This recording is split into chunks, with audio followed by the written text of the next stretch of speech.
Hey guys, I'm Taylor, the founder of Odo Sound, and in this video I'm going to show anybody that's never used Soundtrap before a little bit about how it works, what some of the features are, and how you can get started making music really quickly.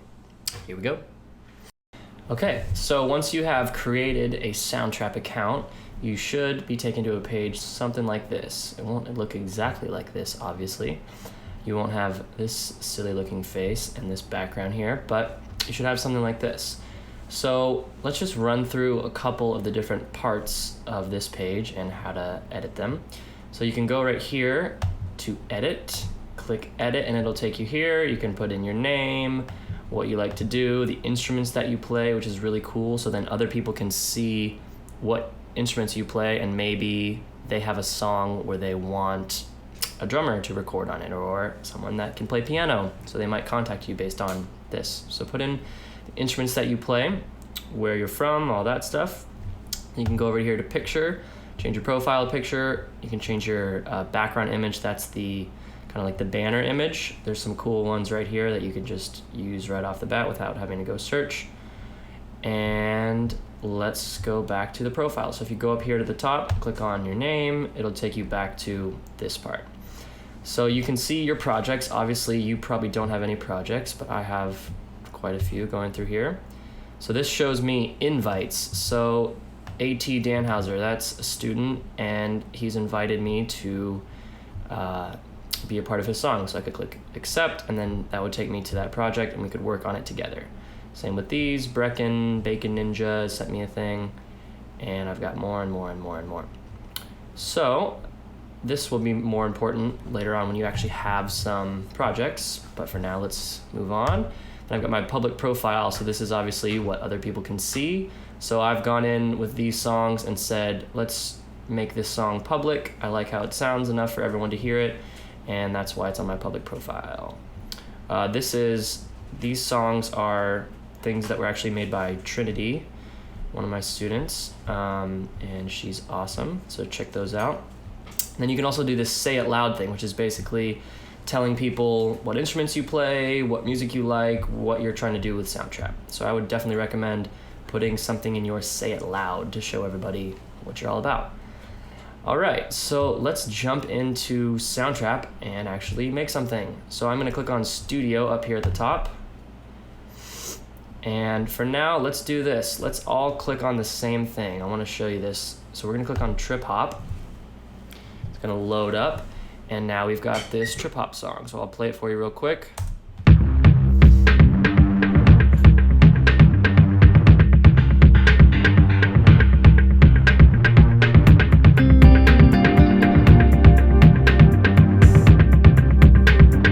Cool, so that gives you an idea of what this sounds like. Obviously there's more stuff.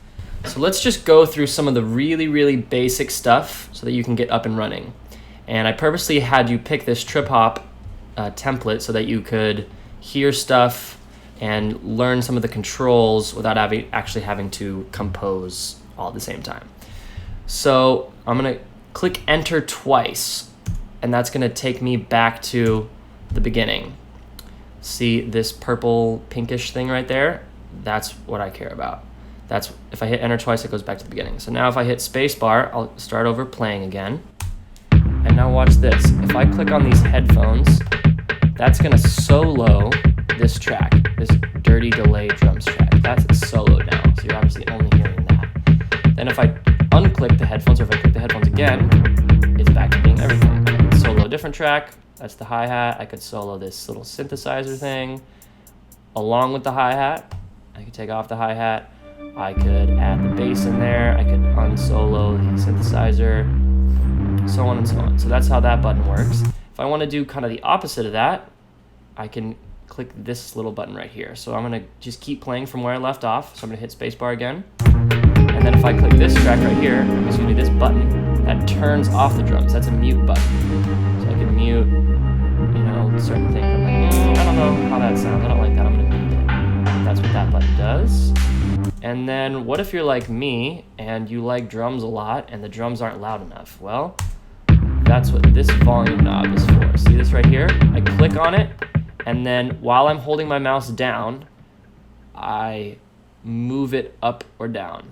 So I'm not actually twisting anything, I'm just moving straight up and down. So that's my volume knob. So watch what happens. Now the drums are way louder. Now the drums are way quieter, and so on and so on. Cool. So those are the basic buttons right there.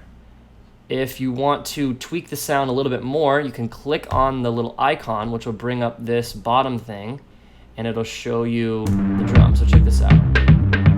I could turn up the volume from here. I also could control the pan. So pan is short for panorama, and it means left and right. So I can have the drums all the way in the left ear or the left speaker. I'll solo this so you can hear it more easily. Or I could pan it all the way to the right, like that. Or I can put it right here and put it right back to center. I also could go into this effects, and I could see that there's already been effects added. I have stereo delay and overdrive. In another video, I'm going to go through all these effects and talk about what each one does, but you can see here that this is where you can add effects. I can click that, and these are all the different effects. I'll go through some in more detail later. Then, let's say I'm listening to this synthesizer, this blue thing right here. I'll solo it so you can hear this. Actually, I'm going to turn it up a little bit. And let's say I don't like the sound of that and I want to change it a little bit. I can just click this little arrow right here, and it will cycle through different instruments. In this case, I'm in the pad category. See, these right here are all pads. Pads are like long sounds. I could keep going through and keep listening. Warm pad's okay. Let's see what else we have. Triumph pad. So Triumph pad sounds like that. And then I also, as you can see here, have these other parameters that I could control. I could control a delay. Delay is like echo. Frequency is the frequency of the cutoff. We'll talk more about that some other time. Tremolo is sort of like vibrato. Let me play something so you can hear the tremolo. So if I do this, and I turn the tremolo up, you can hear the difference. And then here's the tremolo all the way down again. So there you go. All right. So that is the basics of how you use the different track features and buttons, and how you kind of just navigate around here. The only other things you need to know before we go on to the next video is these buttons down here. So this is a record button. This will stop it or take you back to the beginning, but you also could hit the space bar or the enter key. This is to rewind it, and this is to play or to fast forward. Honestly, I don't ever use these buttons because I just use the keyboard shortcuts. Usually it's spacebar and enter. That's what matters most. So moving on, we have tempo. So that's the speed of a song. We will deal with that a little bit later. Then we have the key, which is C minor. Notice there's a little M, that means minor, as opposed to major. We'll talk more about that in another video. And then the metronome is like your timekeeper, and I can turn it on or off. And there's metronome settings right there. More on that later. And then here is the last thing we need to know. This right here is your master volume. So you just click on it and drag it. It's by default set right here, but if you need a little bit of extra volume, you can turn it up there. We'll talk more in depth about volume and how to control volume and all that in another video. So one other feature that you should know about is the loop function. So if you look at the top right here, you can see from bar 1 to bar 9, or measure 1 to measure 9, doesn't really matter what you call it, there's a little gray area. If I click on that, it makes it purple. And then you also notice this thing right here. So what I've done is I've turned on cycle mode or loop mode. So if I am playing my song, because loop mode is on, when it gets to measure 9, it's going to go back to measure 1. Watch. There it is. And if I turn this off, it'll play normally and it won't loop back. So then if you look over here on the right side of the screen, there's these little pink and blue buttons. If you click on the pink button, and it's going to take you to the loop library, and you can go through thousands and thousands of loops classified by instrument and genre. So if I click on this little arrow, I can pull this up, see my different types of loops, see my different genres, and I could go to drums, and I could scroll down and find something I like. That one's okay. What about 12?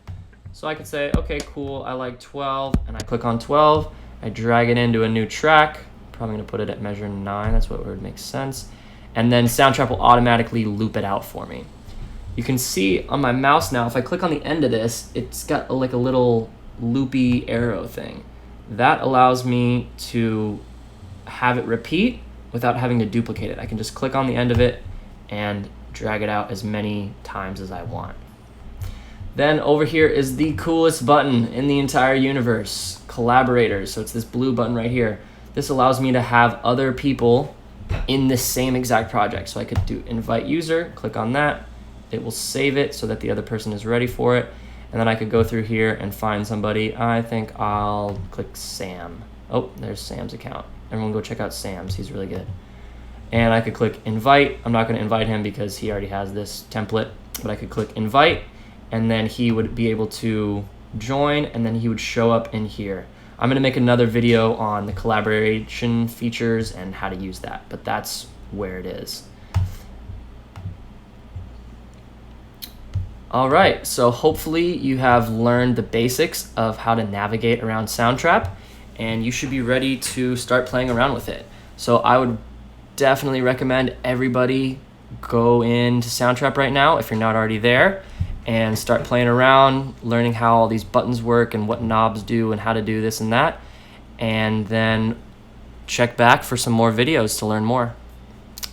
All right, guys, later.